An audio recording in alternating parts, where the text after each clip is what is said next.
To my first ever coding adventure.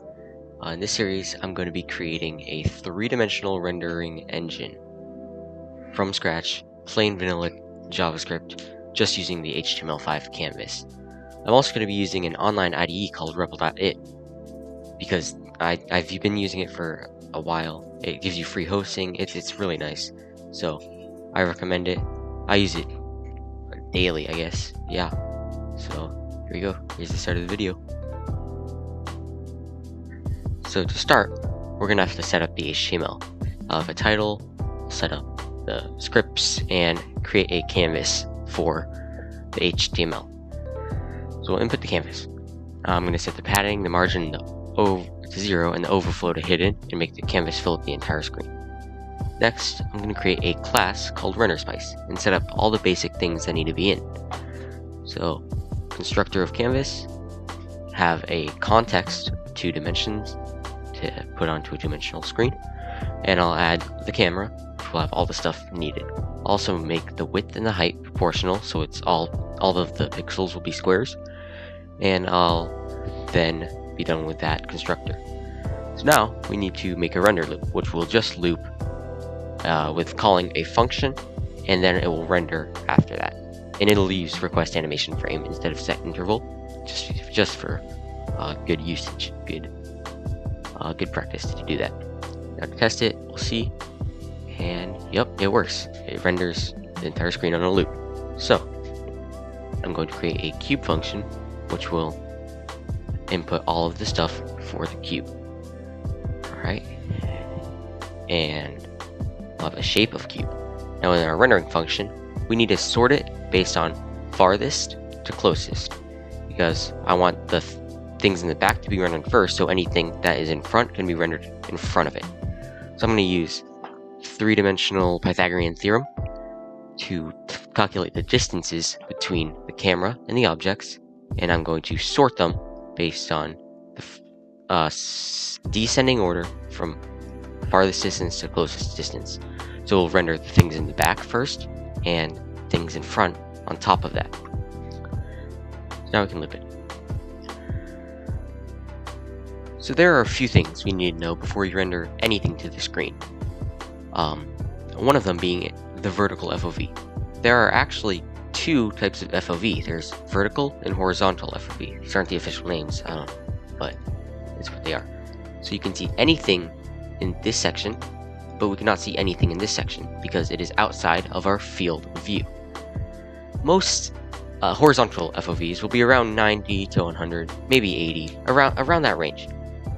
But vertical FOV will be proportional. So let's say this is our vertical FOV. What we need to find right here is the height of this section, because we can project that into a 2-dimensional box. That's a bad box, but then we can put it around right here, because it'll be up above the origin. Say this is the origin, and it's within our field of view. So how do we find this height right here? Because this is crucial to adding it to our screen. Well, we can use some basic trigonometry. If we see right here, it forms a triangle.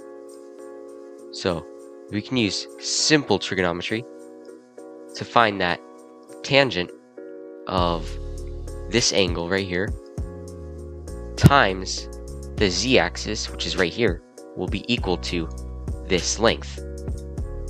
So the equation for that would be tangent of FOVy divided by 2 times the z times the height, or times 2, because it's half of the height right there, would equal the height. This also works for anything horizontal, so the tangent of FOVx divided by 2 times z times 2 would equal the width. And then we can project that onto our screen.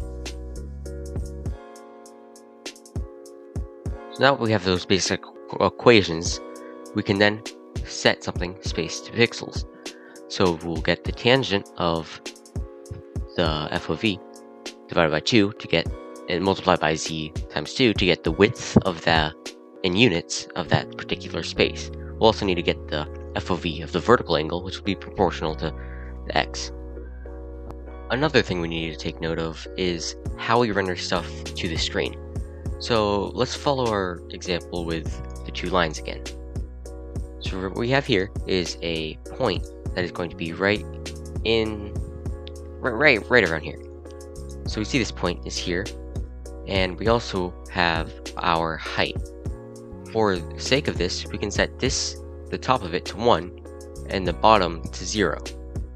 So this would be around 0.7 above 0, or 0.2 above the origin line. So with this, if it's 0.2, we can multiply that by the height of the entire canvas to get, or the height of the entire canvas, to get the y value in pixels of our location. We can set that to the x value as well. So any points on here would just be the height above origin, so the above origin in a decimal, times the height of canvas. And above origin can actually be called as the y value divided by the height times canvas height. So there we go. This is our formula for getting the location on the screen. Another thing we need to keep note of is that the main canvas settings are set to 0, and then the width, and then the height, and then the width by height. So 0 starts at right here. This point would be 0, 0 on the axis. So if we made a square at 0, 0, it would be up here, even though we want it to be in the origin.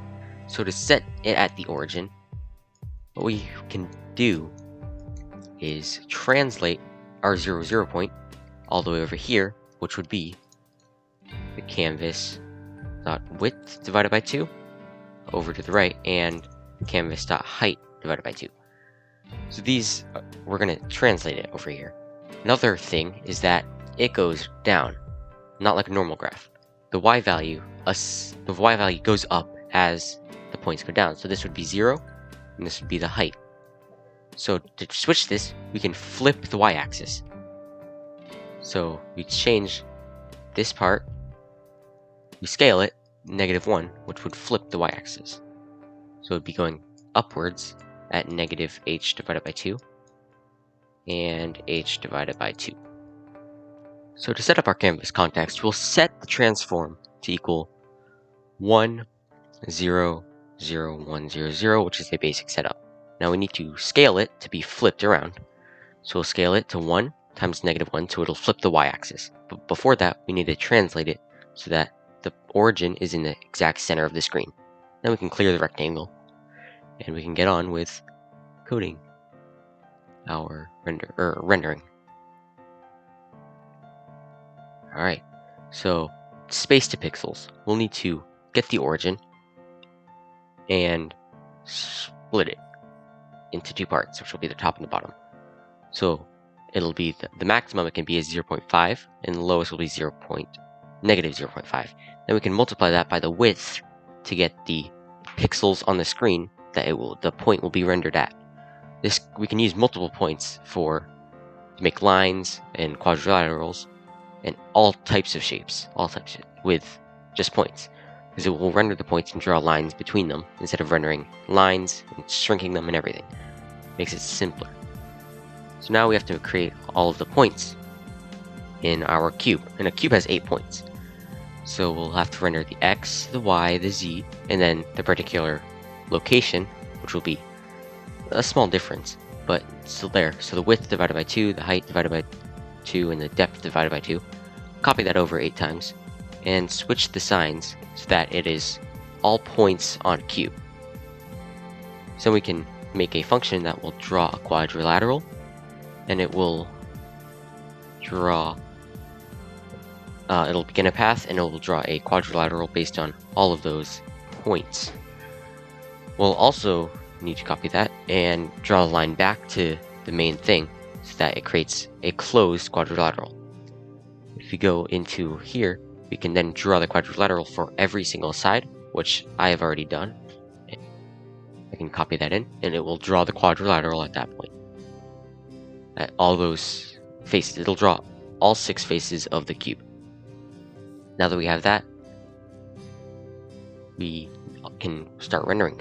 So let's test it. We'll set a cube with a z-axis of 8 and 2 by 2 by 2 by 2. Fix any errors that we get, and here's our result. It's a cube. It works. That's great. So there are some errors though. If we move it up and across, it works, right? That's great. That's great. It works. Let's add some movement actually. So we'll move based on WASD and space and shift. And here arises a problem. So we'll use the render loop here, but when we move it, we can set keys and move the camera based on what keys we're pressing.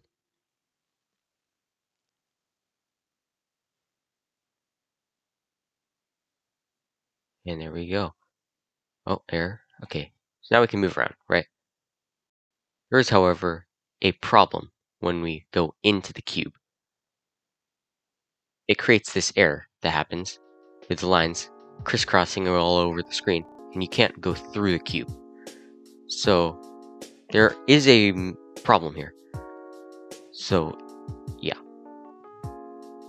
some points will be drawn even if they're behind the person, which we don't want that to happen. So we can test if any of these points are below or behind the or if either of the points are above in front of the person, we'll draw the line. If both are not, then we will not draw the line. This adds efficiency. It makes it simpler. So we see this. It does not fix it, however. This does not fix it. However, it does add efficiency. So the reason this problem exists is because of the maths behind it. If you placed a point right here, it would show up on the other side because of the way tangent works. If you had the FOV here, this would just be a flipped view. That's why it shows up exactly on the opposite side. Flip the x-axis and flip the y-axis. That's the problem. So this problem is even worse when you have a ground, when you have a plane. If you have something like this, what happens is it will show up like this onto the screen. It shows up with the axes reversed. This point will show up here, and it will draw a quadrilateral like this, which is why when you connect these points, it causes diagonal lines to form all over the screen. The way we can fix this is relatively simple. We can just flip these and not show it. So what we can do is take these points right here, and it will flip them. But then we can flip them back to be right here. And then we will translate it to be outside of these lines here. It's a bit complex, but the maths behind it works, checks out. So right here, what we can do is if the Z is behind the camera, we can flip it. So now we try it and it works. It does not show any diagonal lines once we flip the X and the Y. There's still this problem that persists. It's if we remove these, we can see it better. It's the plane going forward and backwards. So if we see here, again, we move it, so it's going to show up like that. So the way to fix this is what I said earlier, which was to translate it over to outside of the FOV lines. It's hard to explain, and I'm not good at explaining it right now, but it works. It's just, yeah. So I'm gonna look at my previous project that I made. You can see here.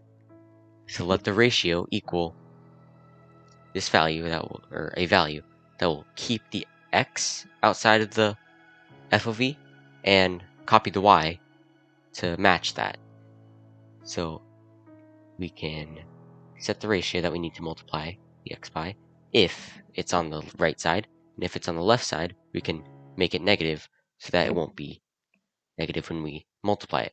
So now if we check it, it works. It's fully functional, and it works. It's great. So yeah, this is basically it for this tutorial, this episode 1 of this series. I'm going to be working a lot more with this, and I can't wait to try it out. Again, thank you for watching this episode, and I hope you come back soon. This is a really fun project that I cannot wait to work on.